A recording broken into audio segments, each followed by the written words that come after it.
بسم اللہ الرحمن الرحیم۔ السلام علیکم ورحمۃ اللہ وبرکاتہ۔ ہمارا موضوع ہے حقوق العباد۔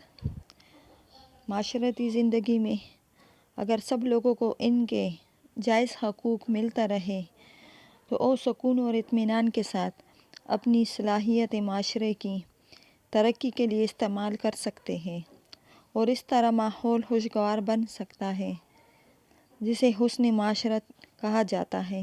اس کے برعکس آپس میں ایک دوسرے کا حق مارنے کی روش بے چینی اور کشمکش پیدا کرتی ہے۔ اس سے معاشرے کا نظم بگڑتا ہے اور تخریبی رجحانات تعمیری صلاحیتوں کو مفلوج کر دیتے ہیں۔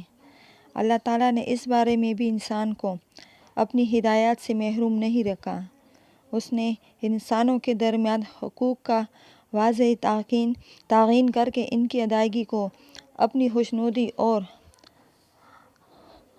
ادا نہ کرنے کو اپنی ناخوشی کا سزاوار ٹھہرایا۔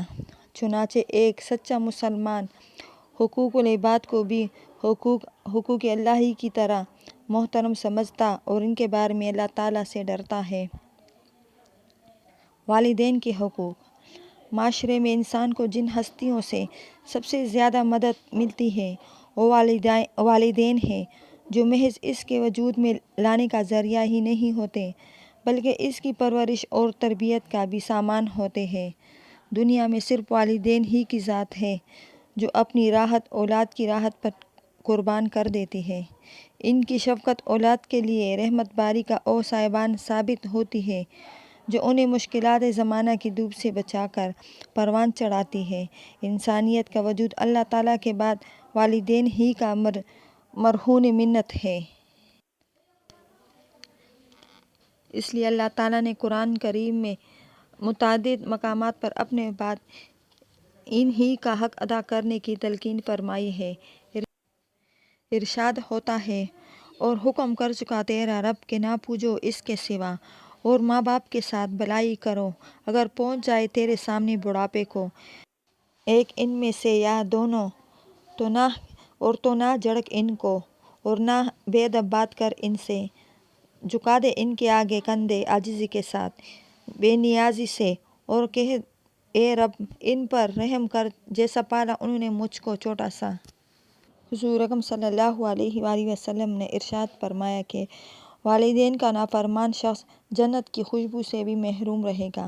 نبی کریم صلی اللہ علیہ وآلہ وسلم نے بوڑھے والدین کی خدمت پر بہت زیادہ زور دیا ہے، کیونکہ وہ اپنی زندگی کی صلاحیتیں اور توانائیاں اولاد پر صرف کر چکے ہوتے ہیں۔ اس لیے اولاد کا فرض ہے کہ ان کے بڑھاپے کا سہارا بن کر احسان شناسی کا ثبوت دیں۔ ایک بار آپ صلی اللہ علیہ وآلہ وسلم نے صحابہ کرام کی محفل میں ارشاد فرمایا، ذلیل و خوار ہوا، ذلیل و خوار ہوا، ذلیل و خوار ہوا۔ صحابہ کرام نے دریافت کیا، کون یا رسول اللہ؟ ارشاد فرمایا، وہ جس نے اپنے ماں باپ کو یا ان میں سے کسی ایک کو بڑھاپے کی حالت میں پایا پھر ان کی خدمت کر کے جنت حاصل نہ کی۔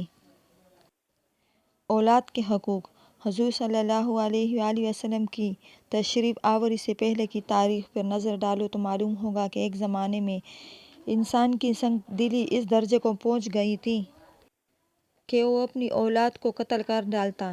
اسلام نے انسان کے دل میں سوئے ہوئے جذبے رحم و الفت کو جگایا اور دنیا سے قتل اولاد کی سنگ دلانہ رسم کا خاتمہ کیا، اور اولاد کو اپنے والدین سے محبت و شفقت کی نعمت ایک بار پھر ملی۔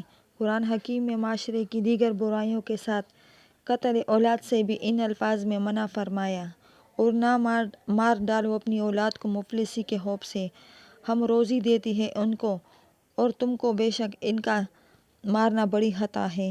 ایک صحابہ رضی اللہ نے نبی اکرم صلی اللہ علیہ وآلہ وسلم سے دریافت فرمایا کہ یا رسول اللہ، سب سے بڑا گناہ کون سا ہے؟ آپ صلی اللہ علیہ وآلہ وسلم نے ارشاد فرمایا، شرک۔